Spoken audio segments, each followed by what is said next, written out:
Greetings, magnificent, beautiful spirit soul that you are. Wow. Take a nice deep breath, breathe into your heart, and I acknowledge you for listening and watching this video, because if you even know what I'm talking about, cool. And if not, keep listening for a while. Watch these videos. There's 700 of them. Use them as teaching tools, learning tools. Apply them. This stuff works. You can't lose with the stuff we use because it's who you are.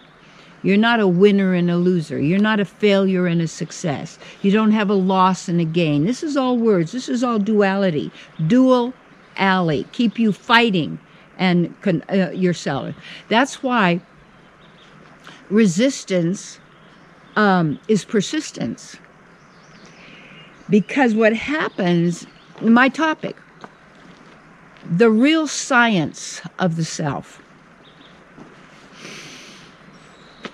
You know, there's the science of the mind. That's what I studied with and metaphysics and such, really nice.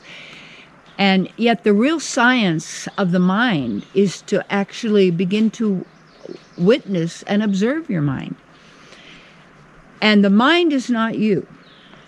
The mind is like an application that's an overlay that is generated by fear and guilt to keep you afraid and locked in and limited and going through the birth-death process. When you start to observe, and this is a key, to be a witness and to observe and to watch, and notice how the mind operates. Because the real science of the self is beyond a limited material mind. If you need a mind, you say you have divine, but you are divine consciousness. And in divine consciousness, the objective is to attain God consciousness in the sense of knowing and being fully yourself in every moment. And that means to look at who do you trust? Do you trust your mind, which is an application, or do you trust yourself?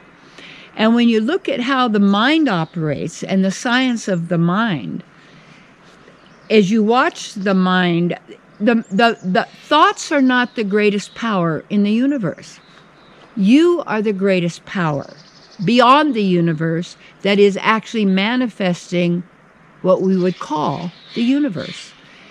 And you have to say, well, where is the universe? I don't see it. Well, it's in the picture books, and then NASA got little drawings, and you can see there's a big thing out. Well, it looks just like space and about a colorful thing. It's entertaining, I'm sure, but it's in the mind. And that's all part of how the mind operates. The mind, if you watch your mind, what is it doing? It's trying to change the past.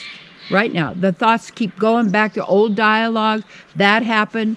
Trying to get some morsel of pleasure out of something that went on years ago, and I could dig, or maybe a little something you can feel sorry for yourself and kind of cry yourself to sleep at night and have another drink, just sobbing and sorrow about how loser you are. Yesterday I saw this man, and we were at this yard sale. It was a blast. We had really fun.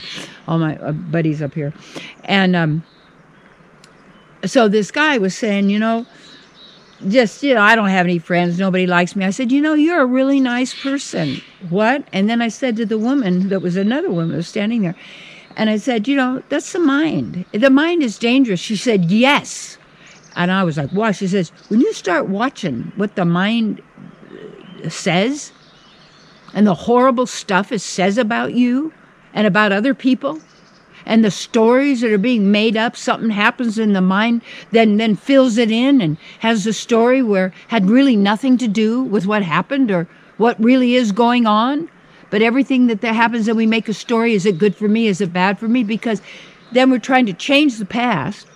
And then the other thing the mind does is always thinking about the future. I better think about that. I better focus on that. I better make that happen, or it's not going to happen, and I'll be in the street and I won't have anything, and nobody will like me. So I got to get better. I got to work it. So everybody's in the mind trying to figure out how to attain happiness, love, prosperity, joy, being by figuring it out, by copy and paste, find some identity you want that's a so-called success, like these poor souls that they want to look like a Barbie doll, or they want to look like this because, and what they do to their bodies and what they do to them, because inside it's like something's wrong with me. I'm not good enough.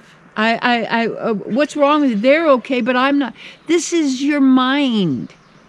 This is not you. And then it's programmed in education, and the person that doesn't answer the question right, it gets laughed at, and they get to stand in the corner because they're stupid and they're dumb. They're not stupid and dumb. They're probably the smartest people in class because they're questioning the information and the knowledge that's written in a book that somebody's going to test you on by true and false or multiple choice. Where do they get their stuff? When you start observing, you observe nature, you observe people, you observe your mind, you observe their mind, you see how, and you know who you are. Okay. If you're not investing yourself in your spiritual life and doing whatever you can to research and find out and discover and be and witness and know who you are and what's possible for you, you just continue on. Birth after birth after birth after death after death after birth after death at monotonous regularity, not having a clue and feeling so sad on your deathbed you're going to leave them all, and all the family's looking for, where's the money? You know, where did you hide this? Where did you put that? You know, blah, blah, blah, blah, blah, blah, blah, blah, blah. On and on and on, and it has nothing to do with you. Nothing. You want to know the science of the self. And it's the art and the science of the self, and you already are a self. You're not in a book.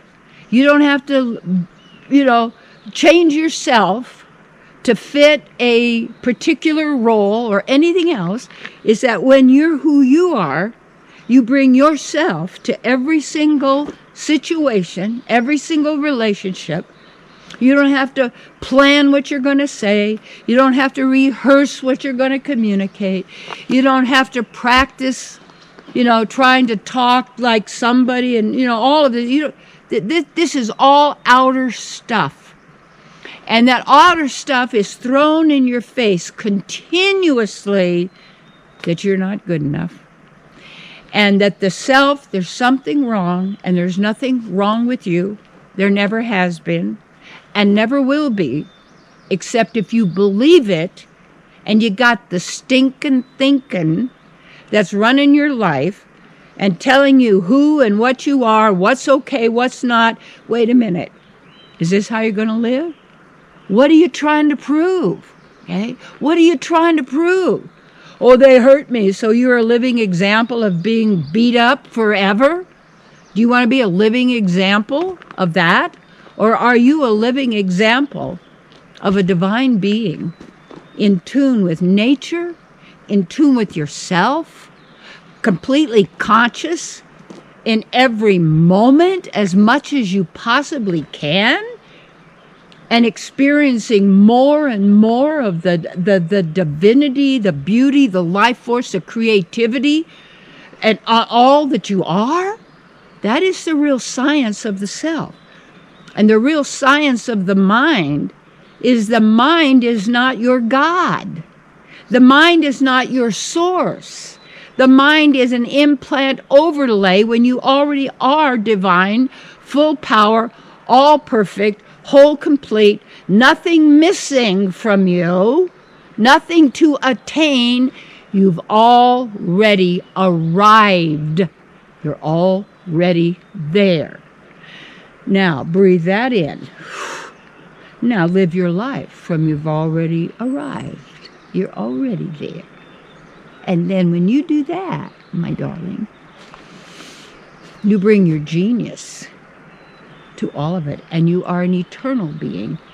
And as you experience that, when you step out of this form drops, because your real form comes forth.